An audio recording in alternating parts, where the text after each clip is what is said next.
ಇದು ನನ್ನ ಗೆಳೆಯನ ಪ್ರಸಂಗ. ಟೈಮ್ ಇದ್ರೆ ಸ್ವಲ್ಪ ನೋಡಿ ಆಯ್ತಾ?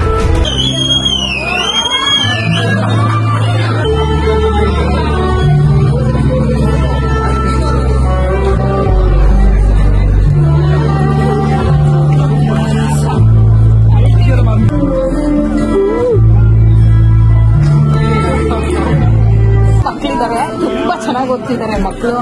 ಇಬ್ರು ರ್ಯಾಂಕ್ಸ್ ಅಳಬೇಡಿ ಬಿಡಿ ಫಿಲಮ್. ರಾಜ್ಕುಮಾರ್ ಅವ್ರದ್ದು ಕಾಮನ್ನ ಬೆಲ್ಲು ಜ್ಞಾಪನ ತರಿಸಿದ್ರಿ. ತಂದೆ ತಾಯಿನ ಚೆನ್ನಾಗಿ ನೋಡ್ಕೋಬೇಕು ಅಂತ. ನಮ್ಮ ದೇಶದಲ್ಲಿ ನಾವ್ ಏನ್ ಬೇಕಾದ್ರೂ ಸಾಧಿಸ್ಬೋದು ಅನ್ನೋದಕ್ಕೆ ಎಷ್ಟೇ ಓದಿದ್ರು ಯಾವ ಕೆಲಸ ಸಿಕ್ಕಾದ್ರೂ ಕೆಲಸ ಮಾಡಿ ಬದುಕ್ಬೋದು ಅಂತ ಅಪ್ಪು ಅವ್ರನ್ನ ಜ್ಞಾಪನಿಸ್ಕೊಟ್ರಿ. ಆಮೇಲೆ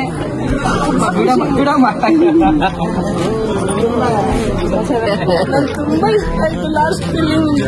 ತುಂಬಾ ತುಂಬಾ ನೋವಾಗ್ತು ಲಾಸ್ಟ್.